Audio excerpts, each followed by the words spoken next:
Page number 30 यावर आपल्याला एक ऍक्टिव्हिटी वगैरे दिली आहे. तर ट्राय दिस ऍक्टिव्हिटी आपल्याला आज सॉल्व्ह करायचं आहे. तर त्याच्यामध्ये आपल्याला फर्स्ट ऍपरेटस वगैरे सांगितले, साहित्य वगैरे सांगितले. मग ऍपरेटस कोणते सांगतो आपण? मग थर्मोमीटर जे की आपण त्याला तापमापी सांगतो, इव्हॅपोरेटिंग डिश जे की आपण त्याला बाष्पन पात्र, ट्रायपॉड स्टँड आहे ज्याला आपण तिपाई सांगतो, फनेल वगैरे असेल त्याला आपण नरसाळे वगैरे सांगतो, आणि बर्नसन बर्नर असेल हे आपण त्यातून ऍपरेटस घेतोय.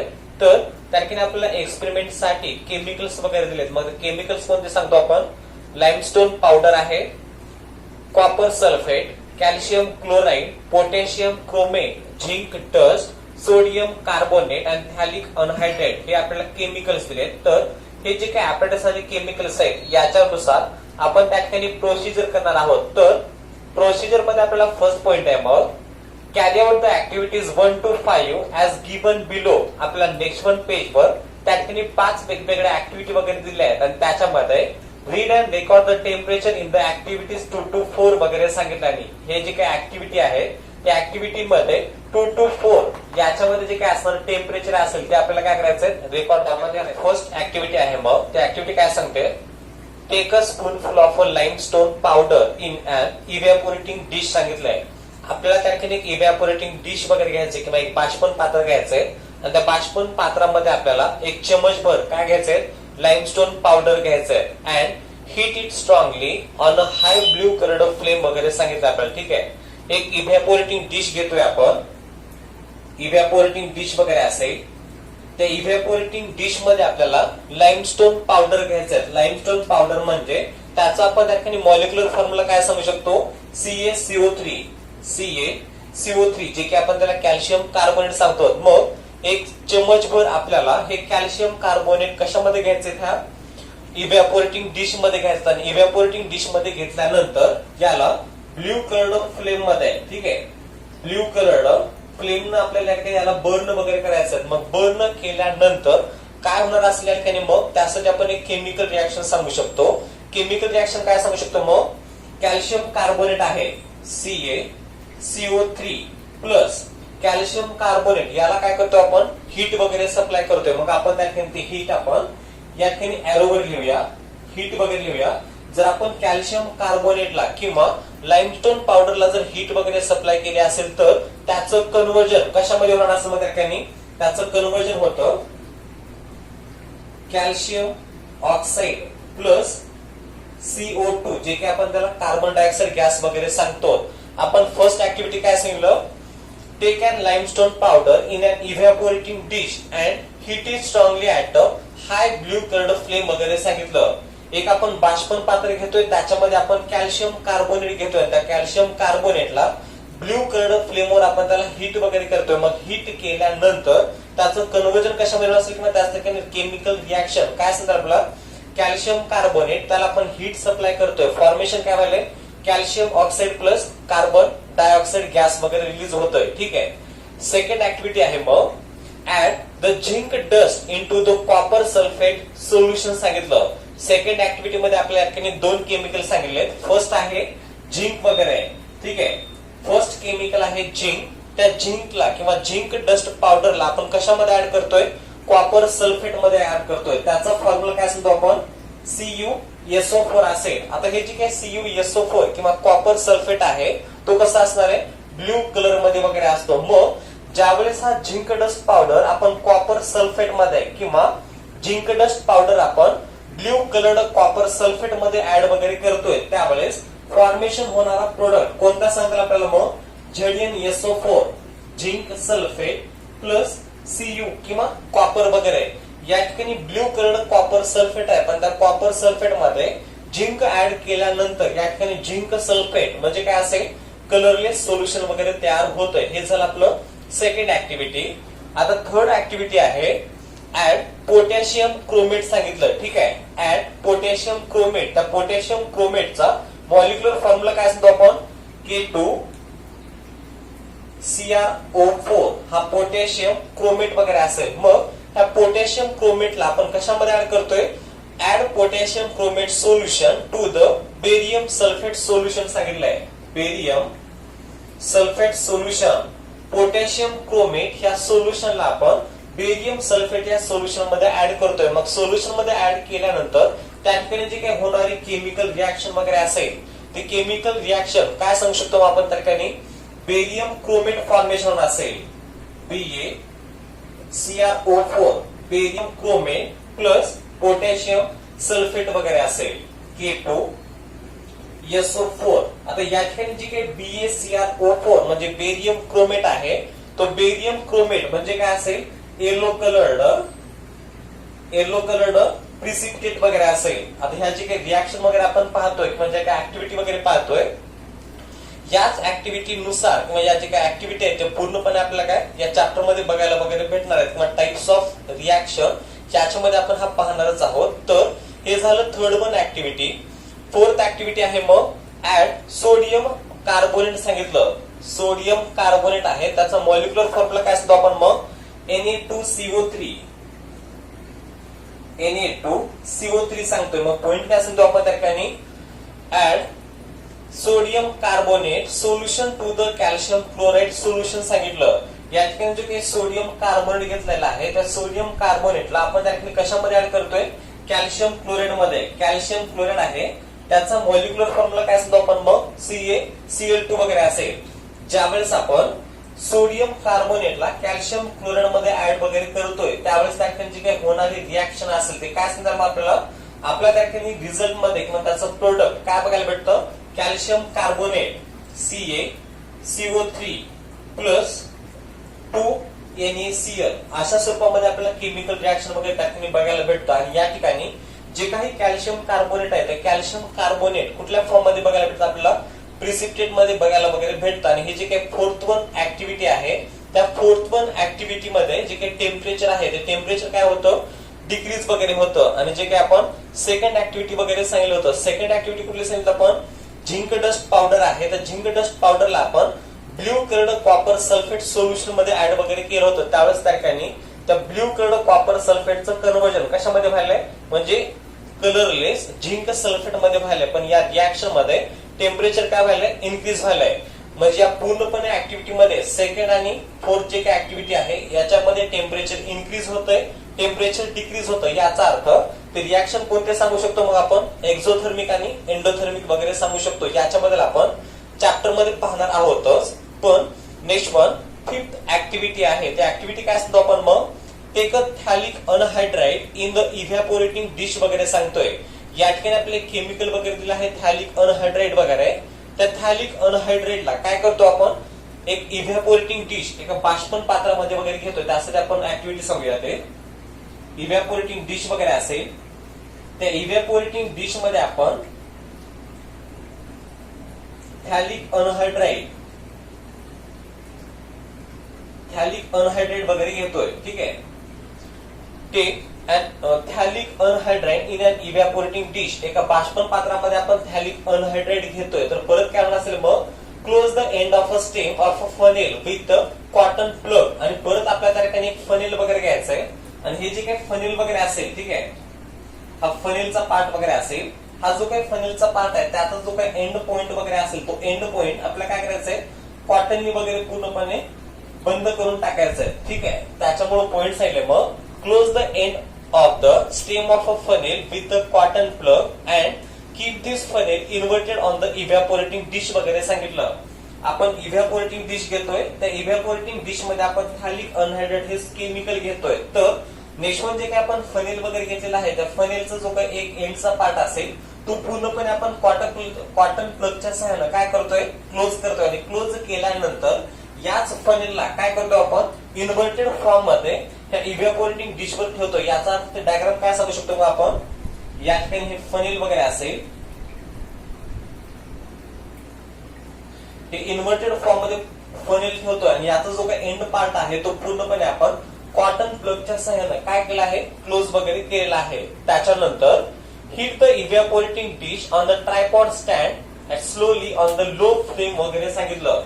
हे जे काही इव्हॅपोरेटिंग डिश वगैरे ठेवले ते इव्हॅपोरेटिंग डिश आपण कशावर ठेवतोय त्या ट्रायपॉड स्टँडवर वगैरे ठेवतोय. आणि नंतर त्याला आपण बर्नरच्या सहाय्याने काय करतोय हीट वगैरे सप्लाय करतोय. Then what did you observe in the funnel during the heating सांगितलं.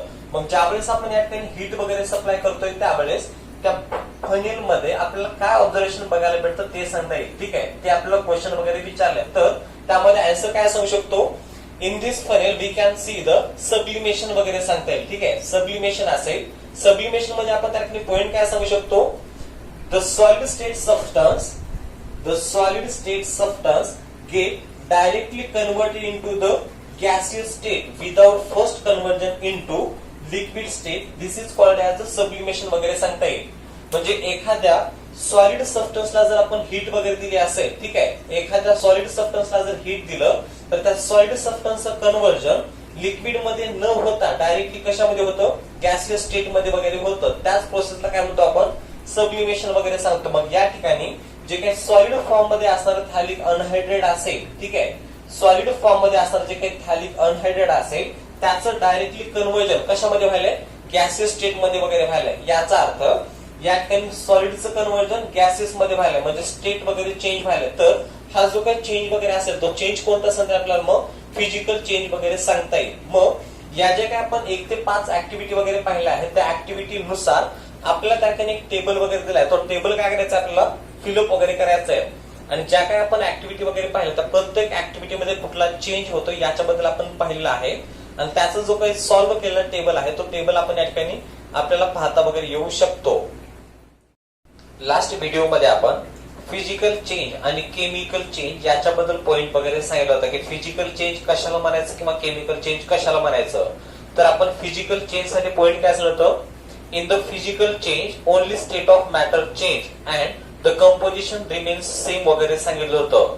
जो काही भौतिक बदल असेल त्या भौतिक बदलामध्ये त्या पदार्थाच्या अवस्था बदलतात पण त्याच्यामध्ये जे काही असणारं कंपोजिशन आहे ते कंपोजिशन कसं असतं, रिमेन्स सेम वगैरे असतं. पण नेक्स्ट वन जो काही केमिकल चेंज आहे त्याला आपण रासायनिक बदल सांगतो. त्या केमिकल चेंज मध्ये काय सांगतो आपण, in the chemical change the composition of matter change and this change is a permanent change वगैरे सांगितलं होतं.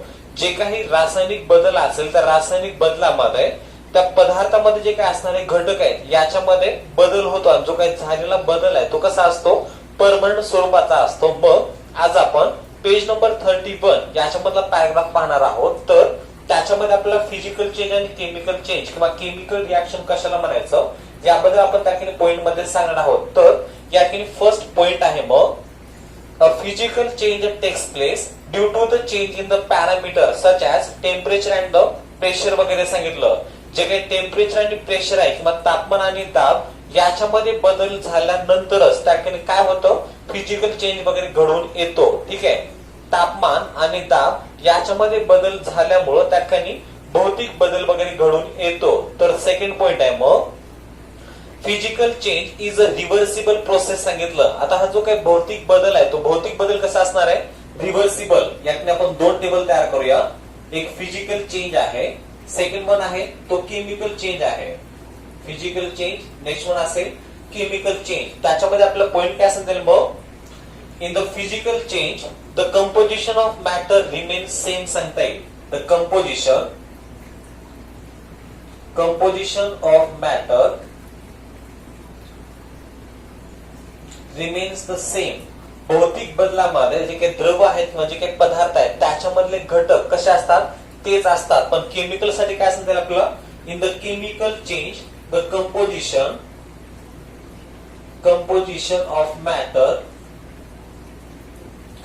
ऑफ मॅटर चेंज वगैरे सांगता येईल. त्या पदार्थाचे जे काय असणारे घटक आहेत त्या घटकामध्ये काय होतो, बदल होतो. हा जो काही फिजिकल चेंज आहे तो फिजिकल चेंज कसा असणार आहे, इट इज अ टेम्पररी.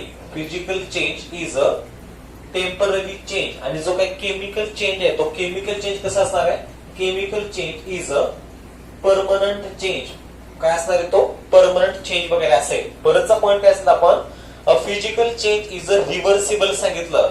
आता हा जो काही भौतिक बदल आहे तो भौतिक बदल कसा असणार आहे, रिव्हर्सिबल आहे. ठीक आहे, भौतिक बदल हा रिव्हर्सिबल आहे. रिव्हर्सिबल म्हणजे काय असेल, परत परत होतो. त्यासाठी आपण एक्झाम्पल काय सांगू शकतो, मग आपण पॉइंट काय सांगितलं, physical change is a reversible. हा जो काही भौतिक बदल आहे तो भौतिक बदल कसा आहे, रिव्हर्सिबल आहे.